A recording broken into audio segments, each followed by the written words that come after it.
자, 안녕하십니까. 오늘은 두 번째 시간으로 부사에 대해서 알아보시겠습니다. 제 책에 14쪽에 남아있는 사항인데 부사입니다. 많이 들어보셨죠? 부사. 근데 우리 학생들이 이 부사라는 걸 좀 어려워하죠. 왜? 부사라는 우리말 뜻도 잘 몰라. 부사가 있다는 건 알고 있는데 부사의 근본 개념을 모른다는 얘기죠. 부사. 그래서 지금부터 이 부사라는 말 자체를 한번 풀어보겠다는 얘기입니다.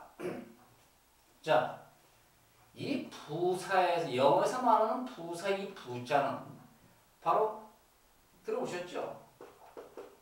부반장. 즉 반장이 있어요. 자, 반에는 반장이 있습니다. 그러면 그 반에는 또 부반장도 있죠. 그 부자의 부반장의 부자가 바로 이 부사의 부자입니다. 바꿔 말하면 반장이 시퍼렇게 살아있어요.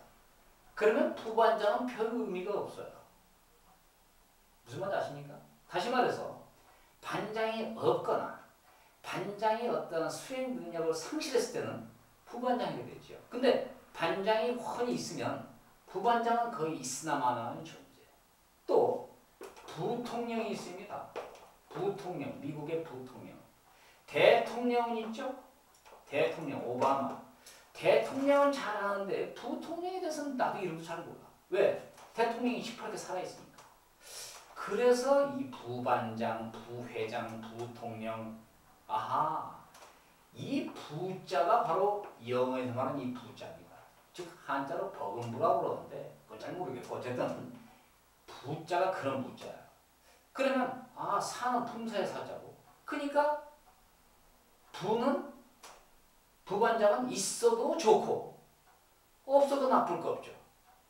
그래서 부사라는 것은 바로 뭐냐? 영어에서 있어도 좋고 없어도 좋고, 다른 말로 말하면 있어도 그만 없어도 그만이에요. 그게 바로 부사입니다. 그래요? 부사는 있어도 그만 없어도 그만. 그래서 결론이 나오죠. 부사는 뭐냐? 영문법, 즉 문법적으로, 영어에서 문법적으로 아무 영향력이 없습니다. 영향이 없다. 다시 말해서 부사가 있건 없건 문법이 틀리거나 맞다를 할 수가 없다는 얘기입니다. 자, 그래서 예를 하나 보여드릴 테니까 한번 보도록 하세요. 자, 엄마가 케이크를 사오려고 10,000원을 줬어요. 그래서 딱 제과점에 갔더니 케이크 2개가 진열이 되어 있습니다. 이렇게. 자, 이건 A 케이크, B 케이크입니다. 그런데 A 케이크는 똑같이 10,000원이야. 똑같이 10,000원인데 A 케이크는 하얀 생크림만 싹 입혀놓은 케이크야. 물론 케이크입니다. B 케이크는 아주 아름다운 장식을 했어요. 여기다 꽃도 좀 넣고 초콜릿도 넣고 초도 몇 개 꽂아 있고 산타크로스도 세워져 있고 아주 딸기잼과 과일도 좀 넣고 아주 장식을 많이 했어요. 또 이것도 케이크입니다. 아무런 장식이 없다고 케이크가 아니지 않고 또 이렇게 아름다운 화려한 장식이 있어야만 케이크 되는 건 아닙니다. 그러면 바로 부산 바로 값도 똑같아. 그럼 여러분들은 어느 케이크 사시겠어요? 이거 사시겠습니까? 이것을 사신다면 또라이가 되는 거지. 당연히 이걸 사겠죠? 영어도 마찬가지야. 즉 이렇게 하얀 케이크 영어인데 여기다가 화려한 장식을 하는 것이 바로 이게 부사가 되겠습니다. 부사는 다시 말하면 문법적으로는 아무 역할이 없으면서도 있음으로 해서 아주 멋있고 화려하고 상세하고 다채롭죠? 그래서 부사라는 것은 영어에서 쓰게 되면 문장이 화려해지고 다채로워지고 자세해지고 아주 세세해지고 또 아주 멋있어집니다. 멋있잖아요. 그런데 있으면 어떠냐? 괜찮아요. 없으면 어때? 케이크인데. 이거 케이크예요. 그래서 부사는 바로 이렇게 얘기할 수가 있습니다. 있음으로 해서 표현을 아주 아름답고 풍요롭게 표현을 할 뿐 문법적으로는 아무 역할이 없다는 것입니다. 그게 중요한데 문법적으로 역할이 없다는 게 대단히 중요한 겁니다. 자,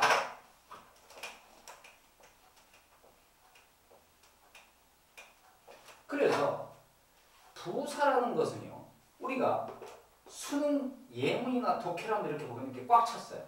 꽉 찬 독해 예문이 있다고 치죠. 그런데 가만히 보면 여러분들도 만약에 글을 쓴다면 밋밋하게 쓰시겠습니까? 아주 멋있고 화려하게 쓰시겠어요? 즉 같은 값이면 화려하고 멋있게 쓰겠죠? 그럼 부사를 많이 사용하겠네. 따라서 이렇게 영어로 된 문장이 독해 문장이 있다면 부사를 많이 쓸 수밖에 없기 때문에 거의 3분의 2 이상이 부사라고 봐도 됩니다. 즉 영어 문장은 부사가 뒤범벅이 되어 있는 거예요. 무슨 말인지 아시겠어요? 왜 뒤범벅이 되느냐? 그 이유를 또 보여드리죠. 여러분, 육하원칙 아시죠? 육하원칙. 이건 뭡니까? 국어에서 나오잖아. 즉 우리가 글로 쓰거나 말로 표현하거나 상대방에게 어떠한 의미를 전달할 때는 6가지 원칙에 적용해서 전달하면 가장 잘 전달하고 가장 자세히 전달이 되겠죠. 육하원칙. 누가, 언제, 어디서, 무엇을, 어떻게, 하나, 둘, 셋, 넷, 다섯, 어떻게, 왜, 6개죠. 그러면 이 육하원칙의 영어도 마찬가지입니다.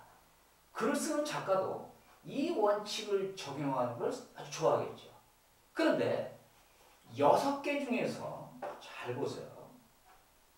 누가, 이건 주어군요. 문장의 필수 요소입니다. 언제, 어디서, 무엇을, 이건 목적어군요. 역시 이것도 문장의 필수 요소입니다. 그 다음에 어떻게, 왜, 아하, 요 4가지. 요 4가지가 바로 영어에서 부사입니다. 그러니까 6개의 원칙, 육하원칙에서 무려 4가지가 부사에 속하는 것입니다. 그러니까 부사는 거의 엄청난 부분을 차지하겠죠. 언제, 어디서, 어떻게, 왜. 그러니까 언제는 뭐가 됩니까? 시간이 되죠. 어디서는 뭘까요? 장소가 됩니다. 어떻게는 뭡니까? 방법이 되겠죠. 방법. 왜는 뭡니까? 이유. 그러니까 영어에서 시간이나 장소나 방법이나 이유를 나타내고 있다면 그건 부사입니다. 부사라는 것이 판단이 되잖아요. 그러면 해석만 신경 쓰면 돼요. 문법을 신경 쓰지 마세요. 해석만 신경 쓰면 돼요. 근데 모르는 단어가 많이 좀 나와 있어 부사에. 넘어가 그냥. 넘어가면 대충 문장의 부사는 잘 모르더라도 필수 요소만 잘 이해하게 되면, 주절만 잘 이해하게 되면 대략의 그 의미는 알게 되죠. 그러니까 부사다라는 결론이 있으면은 해석에만 신경 쓰시면 됩니다. 근데 그 독해에서 엄청나게 많이 나온 부사를 그냥 자꾸 문법으로 연결을 하고 하면 안 된다는 얘기예요. 문법을 신경 쓰지 마. 있으면 해석만 해주면 됩니다. 즉 육하원칙 중에서 무려 4가지가 부사다 보니까 영어는 부사가 어마어마하게 많이 나와 있습니다. 그냥 부사로 번복되어 있다고 해도 되는 거예요. 그러면서 다행인 것은 문법적으로는 아무 역할을 안 해요. 주어도 아니고 목적어도 아니고 보어도 아니야. 오로지 그냥 표현을 화려하고 아름답게 표현하고자 하는 것밖에 없단 말이에요. 이게 바로 영어에서 부사입니다. 그러니까 많이 나올 수밖에 없죠. 그래서 선생님들이 수업하다가 어쩌고저쩌고 부사, 여기서 여기까지가 부사고 여기서 여기까지가 부사절 이렇게 얘기하는 거예요. 그럼 여러분들 그런 말을 들을 때 문법적으로 상관이 없는 거고 표현을 좀 아름답게 하기 위한 그러한 부분이구나 라는 결론만 가시면 됩니다. 얼마나 좋아. 자, 조금 더 예를 들어드리죠. 자, 그래서 이렇게 얘기할 수가 있어요.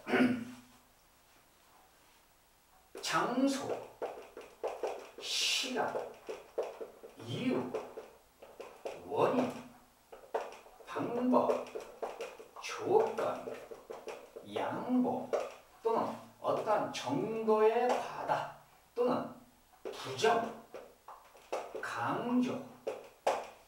영어에서 여기서 여기까지가 이런 것을 나타내면 다 부사입니다.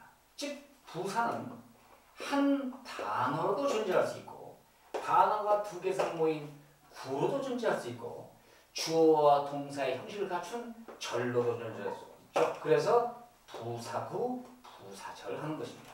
그러니까 여기서 여기까지가 시간을 나타내는구나. 길건 짧건 구건 절이건 단어 하나건 시간을 나타내 그건 무조건 부사입니다.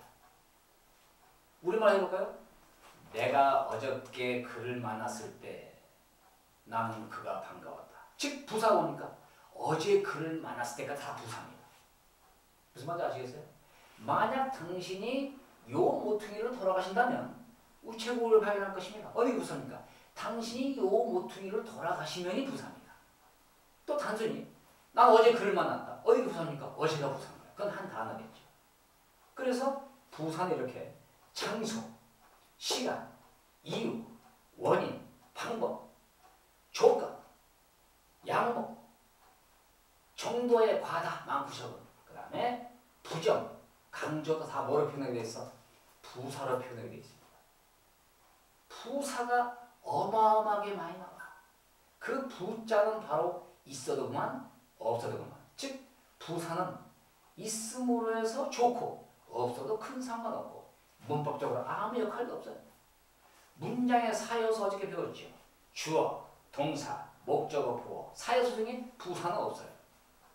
이 부사는 이게 부사다라는 판단만 쓰면 왜?